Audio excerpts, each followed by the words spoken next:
எல்லோருக்கும் வணக்கம். எல்லாம் வல்ல இறைவனுக்கு நன்றி. நான் உங்கள் ஜோதிட ஞானி ஏஎல் சூர்யா. மீன ராசி ஜோதிடத்துல பாத்தீங்கன்னா மீன ராசிய உபய ராசி அப்படின்னு சொல்லி கூப்பிடுறோம். உபய ராசி அப்படின்னு சொல்றோம். உங்களுடைய ராசிநாதனே பார்த்தா குரு பகவான் தான். அப்போ அவர் எப்ப பயிற்சி ஆகிறார்? வருகின்ற ஜூன் 1ஆம் தேதி இரவு 1:50 மணிக்கு மிதுன ராசியில் இருந்தவர் கடகத்திற்கு 12 ஆண்டுகளுக்கு ஒரு முறை வரக்கூடிய உச்ச குருவாக அவர் பயிற்சி ஆகிறார். இப்ப பாத்தீங்கன்னா உங்கள் ராசி மீதே சனி பகவான் அமர்ந்து கொண்டிருக்கிறார். நல்லா ஆட்டம் போடுறார், நல்லா விளையாடுறார். பலருடைய இன்னல்களை என்னால் உணர முடிகின்றது.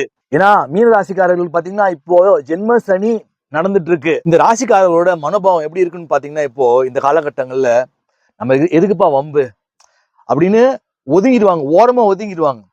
ஆனா இவங்களே பேசாம போனாலும் அந்த நம்மளை தேடி ஏற வருதுன்னு சொல்லுவாங்கல்ல, அது மாதிரி உங்களை தேடி நீங்கள் கற்பனை செய்து பார்க்க முடியாத சில சம்பவங்கள் உங்கள் வாழ்வில் நடைபெற்றிருக்கலாம். ஏன்னா உங்களுடைய ஜென்ம ராசியிலே சனி பகவான் அமர்ந்து கொண்டிருப்பதால் அது போன்ற நிகழ்வுகள் ஏற்படலாம். இப்போ பாத்தீங்கன்னா நீங்க எதை தொட்டாலும் பிரச்சனை, தடை, மனக்குழப்பம், வம்பு, தேவையில்லாத வம்பு வழக்கு, இப்படி போயிட்டு இருக்க உங்க வாழ்க்கையில ஒரு வெளிச்சத்தை, ஒரு 1000 வாட்ஸ் பல்பை போட்டா எப்படி இருக்கும்? அதுதான் உச்ச குருவானவர் செய்ய போகிறார். அதுவும் இல்லாம உங்களுடைய ராசிநாதன் மீதே உச்ச குருவின் 9ஆம் பார்வை விழுவதால் சகலவிதமான தோஷங்களையும் நிவர்த்தி செய்வார். அதே போல உங்களுடைய பாக்யஸ்தானத்தை உச்ச குரு தன்னுடைய 5ஆம் பார்வையால் பார்க்கிறார்.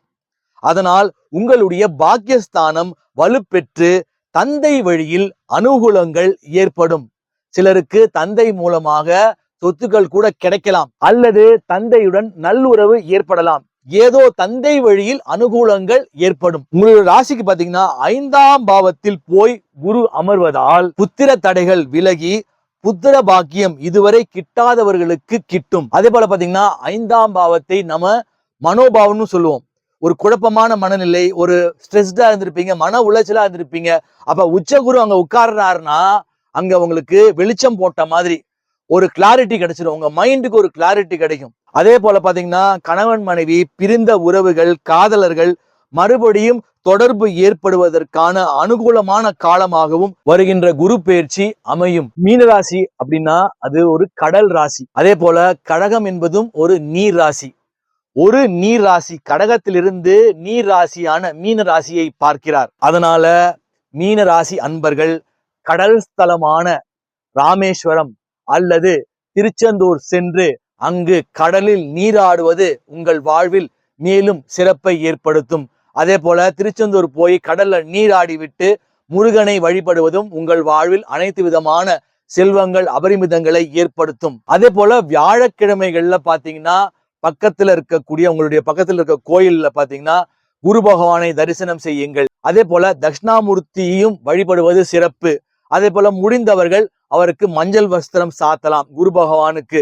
இல்ல கொண்டைக்கடலை மாலை 54 108 அவருக்கு சாற்றி அர்ச்சனை செய்து வந்தால் உங்கள் வாழ்வில் குரு பகவான் அனைத்து விதமான அனுகூலங்களையும் வருகின்ற குரு பயிற்சியில் செய்வார் என்று சொல்லி உங்களுடைய மீனராசிக்காரர்களுடைய வாழ்வில் அனைத்து விதமான அனுகூலங்கள் அபரிமிதங்கள் ஏற்படட்டும் என்று சொல்லி எல்லாம் இல்லை இறைவனை பிரார்த்தனை செய்கிறேன். இந்த வீடியோ பிடிச்சிருந்தா லைக் பண்ணுங்க, ஷேர் பண்ணுங்க, கமெண்ட் பண்ணுங்க.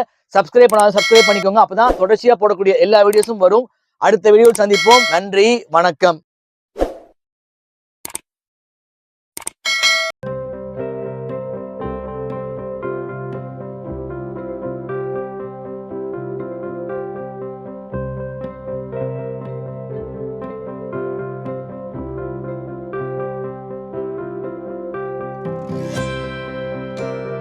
இதை போன்று மேலும் பல அபரிமிதங்களுடன் உங்களுக்கு ஆற்றலாகவும் நம்பிக்கை ஒளியாகவும் ஏஎல் சூர்யா.